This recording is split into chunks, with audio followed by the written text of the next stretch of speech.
So this is a talk that I put together way back, I think 2017, something like that, around communication in the context of paediatric critical care. And when I was first thinking about it, it occurred to me that in my 5 years of medical school, I probably had in total no more than about a week's worth of communication skills training. Does that sound a familiar experience? And I think at the time, many medical students are very focused on learning medicine, by which we mean clinical things, by which we mean diagnoses and treatments and all that kind of stuff. And we think that that is a sufficient amount of focus on communication skills. And therefore, we come out of medical school thinking we're really good at communicating because we had a whole week, actually, of training on it. But then when we look at the data, around somewhere between 35 and 70% of litigation claims in healthcare are around communication. So it's probably time that we recognize we're not actually that good at it, and that's not okay. It's not okay for us to think that communication in healthcare is the same as communication in other settings, because it's not. We're talking about intimate, private, painful things between relative strangers, and we don't do that in any other sphere of our lives. And it's not okay that most of the teaching, in fact, I think all the teaching I got on communication at medical school was about breaking bad news to adults. It wasn't about any of the other stuff, and it certainly wasn't about paediatric care. And that is important because that stuff is really hard, but it's also a very small proportion of the communication that we undertake. I'm always nervous when Carol comes down. Being shared in the... Yeah. Because I don't think you are. But that's okay, we'll make it work. I've not missed anything groundbreaking so far. That's it. Cool. So I'm going to talk about how culture shapes communication. I'm going to talk a little bit about communication around procedures. And I did put this talk together in the context predominantly of the emergency department, but obviously some of that crosses over into what we do, and about conversations with pediatric patients and with children. So culture is something that we don't talk about a lot in healthcare unless we talk about criticizing people who are disrupting it and praising our own good culture and bad culture. We can define culture as ideas and customs and social behaviors of a particular society or a group of people. And because of that definition, it actually underpins everything about the way that we communicate. For example, who does some scuba diving? Yeah, I knew there'd be somebody in the room. What does this symbol mean to you? It means okay. Does anyone find this symbol offensive? It's a strange question, right? But in some parts of the world, this is a hugely offensive symbol. So in Japan, it means zero. And if you do this to somebody, it means you are worth nothing. In various Mediterranean cultures, it means asshole. And doing that to someone is calling them an asshole.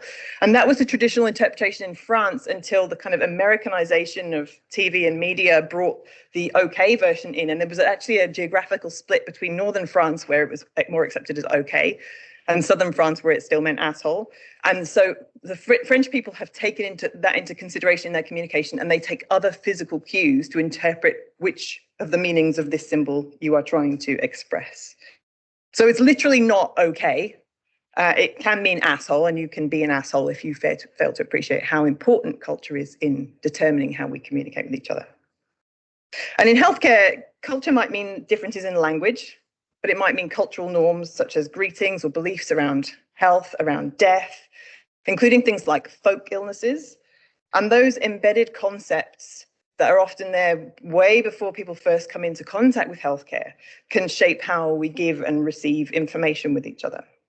So you'll have seen in practice how you can give the same piece of information to two different people and they receive it very, very differently, particularly when it is bad news. And we do have a role in appreciating this and we can shape the responses that people have by understanding the role that culture is playing. We can't impose our own cultural framework on people because that is the pathway to arguments. So children are usually at the center of a family. And if we think about a family as being a little microculture in its own right, we can appreciate that families have their own cultural norms. They have a lot of expectations around gender identity, around healthcare, around development, around function.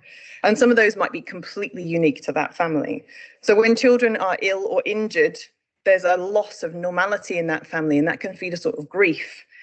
And that disruption of expectations around things that might be going to happen in that family can be quite profound. So something like an ankle fracture that we might think is actually a relatively minor injury because we are at the pointy end and we see all the bad stuff, can be hugely disruptive for a family whose culture centers around being active and involved in sport. That's all that that family does. That's a massive disruption for them. And that grief stemming from a loss of normality is a normal response. And we should strive to understand families in their own context rather than measuring it by how we would react in that situation. So what can we do? Well, the first thing we can do is chill.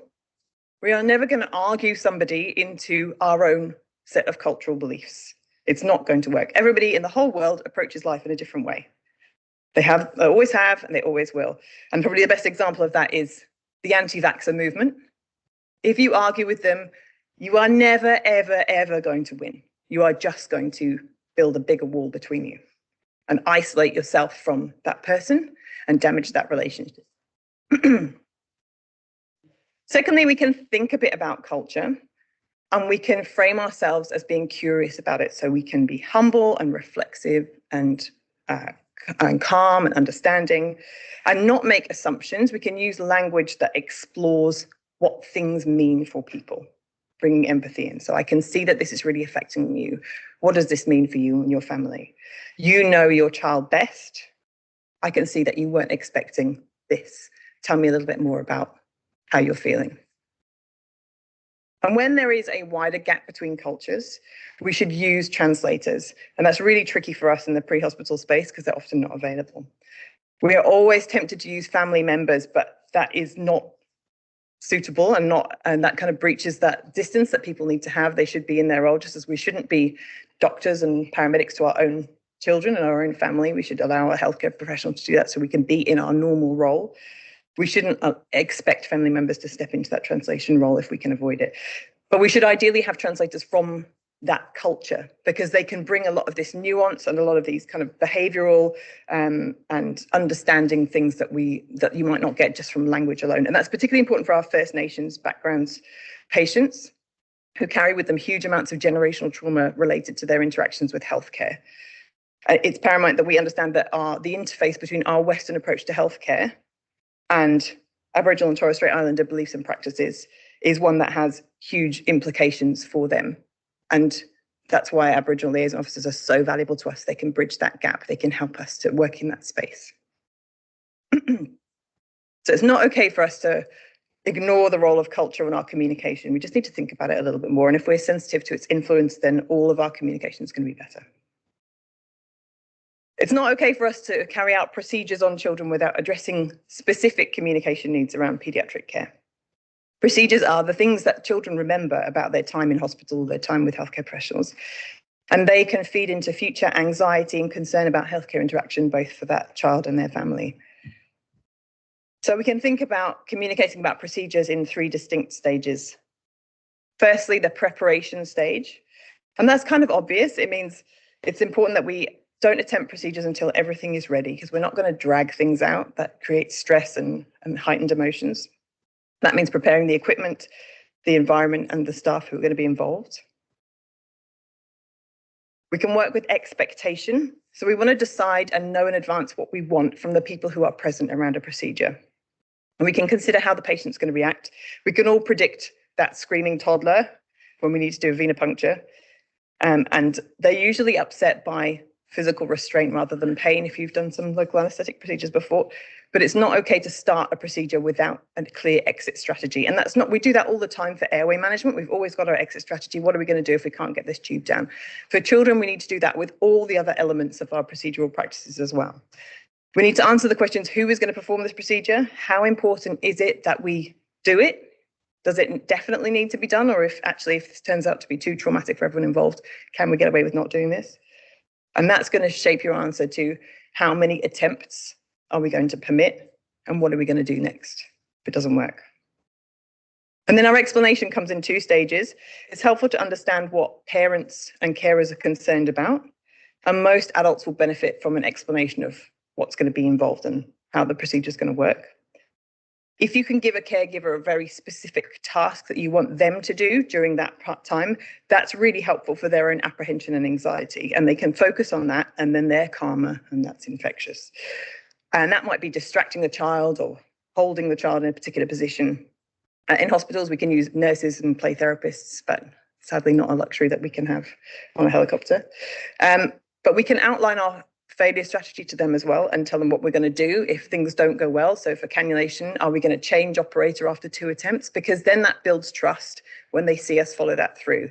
It doesn't look like we've had a go and actually we're the rubbish one. Oh, sorry, I shouldn't have tried because I'm the one who's actually shit at this. Someone else is going to come and do it instead. We go, sometimes this is difficult. I'm going to have a maximum of 2 attempts. Then I'm going to pass to my colleague and they're going to have an attempt instead. And we have some backup plans if that doesn't work.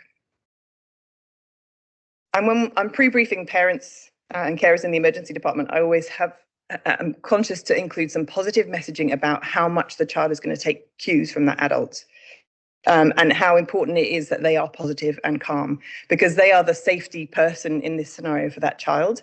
And the more calm and collected they can be, the more that the child is going to accept everything that we relative strangers do for them. So sharing that plan with them and then building trust is really helpful. And then we have to give the child, in most cases, an explanation as well. And usually we get a bit too medical about it, and we're very tempted to warn them it might hurt a little bit. It's not useful to use negative imagery with children. There's a significant nocebo effect where we say, it's not going to hurt very much. It's only going to hurt a little bit. And what they take is, it's going to hurt, no matter what we say around that. So we can explain the steps that are involved and try to use as much positive language as possible. It can be really tricky because our tendency is to sort of reassure and minimize things. We can also validate any emotions and give them time to express how they feel about it. And usually they'll say that they're scared. And we can say, that's okay. It's okay to be scared about things we haven't done before. Have any of you ever bungee jumped? Yeah, how did you feel the first time you bungee jumped? Anyone prepared to say they were shitting their pants? Yeah, fine, because we don't have a framework for things we've never experienced before. So if we're coming to this absolutely cold, it's completely normal, and we can say to children, it's understandable that you're scared. We're all scared of things when we don't know what it's going to be like. But you're safe here, and we're going to look after you. Anticipation, in particular, about things is a skill that you don't get until you're a bit older. You're not able to kind of foresee the benefit beyond something until you're kind of school age generally. And one of the other traps people fall into is speaking figuratively to children, particularly smaller children. They're incredibly literal. So, and that could be very funny at times, but if you leave gaps, they'll fill them in. And if you try to use kind of imagery and stuff, and they will hold on to that very literally and not quite understand what you're talking about. So that's when play therapists, if we have access to them, they're excellent at this, and they know they've got great language skills, and they can use play in order to explain things. Obviously, we don't have access to them, but parents are the next best thing in that situation. So they will know what usually they would do to calm their child down. There is no parent in the world whose child has not had a meltdown ever, I reckon. So they will know. You'll say, what do you normally do for your child to get them calm again when they're upset about something? Can we do that now? And that might be watching something on a screen. It might be some music. It might be the parents stroking their hair. It might be a dummy. We took a dummy on a pre-hospital mission. We had to stop off at the house in the ambulance on the way to collect a dummy for a child that we were transporting in order to help them to calm down and have a more pleasant experience. So we just need to be a little bit flexible and understand that the things that we do for adults don't always work for children, but we have got some local experts that we can ask. And it's not okay for us to take away children's sense of control, because that's something that they really feel often more than anything else. Children are not generally very much in control of their lives, and it's often at the heart of their fear. So we can create an illusion of control with a Jedi mind trick, explaining, we need to do this blood test now. Do you want to sit with your mum, or do you want to sit on a chair, or do you want to sit on the bed? It doesn't always work, but if we can give them some control back over something, then that sometimes helps us. And it's not okay to let good behavior go unnoticed. So I always make a big fuss when everything's done, thank and praise, not just the child, but the parents as well, particularly when they've been really good at helping us to get through things smoothly. So I like to give the child a sticker, but also get the child to give their parent a sticker for their good behaviour. Because I found that the best predictor of having a terrible experience in procedural stuff with kids is them having had a terrible experience previously. They come in with all that baggage, all that expectation, all that stress, and it manifests itself, and then you have a terrible time. So being calm yourself, getting all your shit in a pile and all yourself under control and exuding that's contagious, and then doing your best to affirm everything afterwards will hopefully send people on their way with good experiences to bring back the next time. So not okay to carry out procedures in children without addressing their communication needs, but if we do address them, we can create a better experience for the child and their family. And lastly, it's not okay to exclude the voice of children in healthcare communication settings and to fail to hear them. So when we talk to kids, lots of the literature on communication in paediatric care actually doesn't have anything to do with children at all. It's all about talking to adults. Or they consider the patient to be interchangeable with their parent. And there's an interesting kind of social phenomenon there that sometimes the parent is the patient in that situation. But children don't communicate in the same way as adults, and we need to appreciate that and communicate with them directly. Of course, that has to be age appropriate, with recognition that children don't live in quite the same world that adults do, which is why you see your paediatric wards and your paediatric ED covered with lots of Bluey stickers and Spider-Man and all that kind of stuff. It's designed to make them feel familiar with the place that they're in, and we should come and meet them there rather than expecting them to meet us in our world. Children have both cognitive and affective communication needs, so both factual and emotional components. And we have a moral and ethical obligation to involve children in the communication that we are having as much as we can, whether that's verbal and non-verbal, but we're probably not getting this right. And I've got a nice little video to show you that illustrates that. I'll just put this video in the group at home in case you can't hear it. Oh, now we can't hear it at all. Hang on one second. Who has broken the speakers in here? Came out of there before. Sure. Yeah. Maybe if you sometimes do find this, you just make it come through the laptop. Yeah, I did. It was on Creston. I did that before I started. Yeah, maybe just do the laptop, for instance. Oh, hang on. Click on the top. Right, it's down one sec. Sorry. Oh, I settled this up and then you interfered. Oh, we have to share the videos now. Right. We talk with the whole world. We can't just be in the room. Well, that's why I put it on there. All right, hopefully this will come out. You like us? Yeah. This stupid PowerPoint won't let me. Oh, God. This is the real stress, people. It is. All right. Exactly. Oh, Not out there in the fine line. It is. But here. PowerPoint. PowerPoint all the way. Do you like going to the doctors? Do you think adults talk to other adults differently from the way they talk to children? Yes. Yes. Yeah. They say things in a simpler way because children don't know as much. Why don't you like going to the doctors? They spite us because they hand it. And I don't like going to doctors. Oh, they will hurt me. Did they use language you could understand? At first, when they talked to the parent, they didn't, but then they did. When they told me what was happening, they did. Do they always talk to you, or do they talk to mummy and daddy first? And Mummy and Daddy was trying to first. It could be better by simplifying things. If you look like you don't understand, look at me a bit more. So does the doctor explain what he's doing? Or what they're doing? Did they just talk to you after they gave you the injection, or did they talk to you before? Oh. Who do you think the doctor or nurse should talk to you most? Well, that depends how serious it is. If it's not very serious, the child more. If it's quite serious, the parent more. What do you think doctors could do better to talk to you?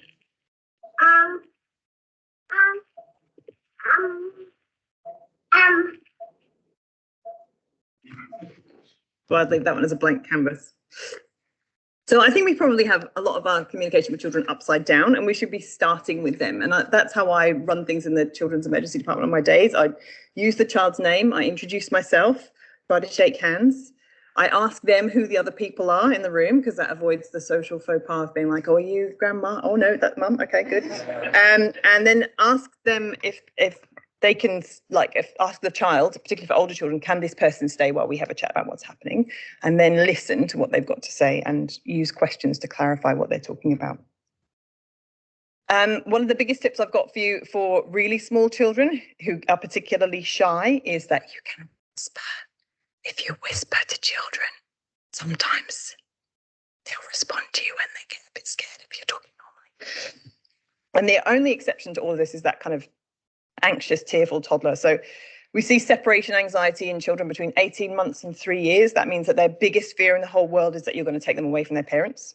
And then right slap bang in the middle of that, between 12 and 24 months, they get stranger apprehension, where everybody is a threat to them other than their parents. And that includes people that they know. So people that they've previously been fine with, suddenly they don't want anything to do with. So they're a really difficult group. And my approach to those children is usually not to look at them, not to talk to them, just have something to distract them with. Sometimes like a tongue depressor. I don't know, they all love tongue depressors. I'll just give them that out the corner of my eye, kind of as a peace offering. And so sometimes that as a sign of my benevolence will get me into something, but you get a huge amount of information about how a child is and how things are going to interact within that first few seconds, and you need to adapt to that. It does take effort to involve children in communication. So even when we ask questions to children directly, there was an amazing study that showed that in 54% of cases, it's the adult who answers. And in almost a third of the cases, the child never speaks at all, even if you ask them the questions, because the adults talk over them. And I don't think that's okay. You saw those bunch of kids there. None of them has ever had, at that stage in that video, had any kind of chronic illness. They were just having regular checkups with their GP, minor illness kind of things. Eloquent kids who can tell you what they think. And they should be able to give us the information that we need. So it's not okay to speak at children. We should speak with them. And we perceive them as being incapable of decision making, and that's not true either. There's studies that show that children as young as 4 can use PCAs to manage their own analgesia. So they're capable of a bit more than we realize, and we often underestimate them. When we do talk to children, we often use them just to get information, but we should be a bit more holistic about them. And we can ask them about the things that they're worried about. We can ask them what sort of treatment would suit them and when there are options around.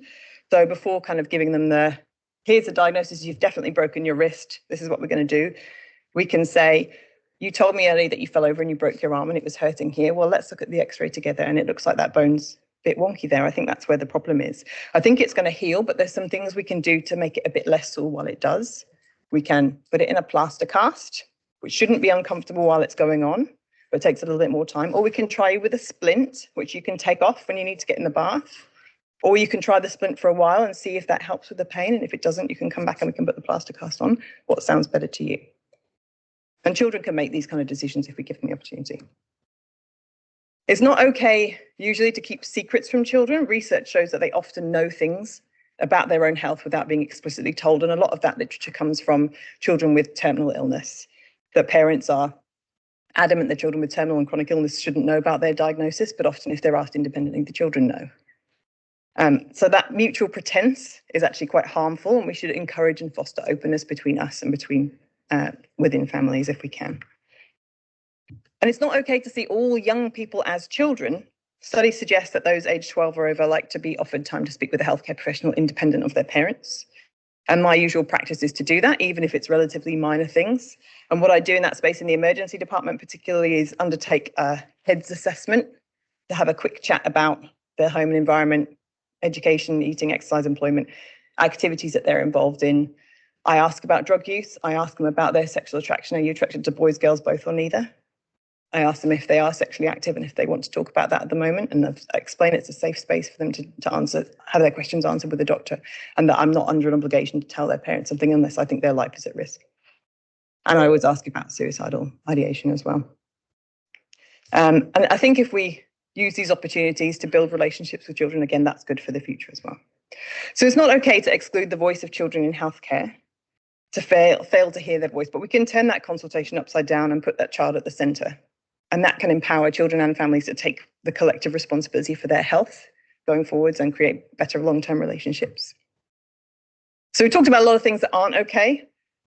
not thinking about culture, we have to be sensitive to it, not carrying out procedures on children without addressing their communication needs, and not excluding their voice in healthcare interactions. And we can't get everything right all the time. We will make mistakes, but that's okay as long as we learn from them.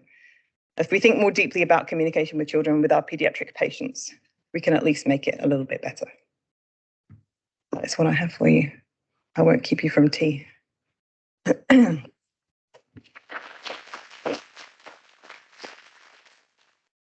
Any questions for Nat?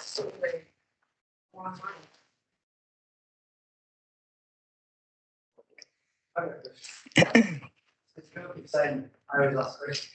Thanks for that. That's great. I mean, this stuff that Wayne prior. The challenge I've noticed recently is, particularly during COVID, was the issue of masks and how that massively interfered with how I kind of imagine how my kids and both the kid and the parents and me wearing masks totally wrecked how I did it. I had to make up for that with some amazing dad jokes. Yeah. But yeah, how do you do it with masks? And That's that joke.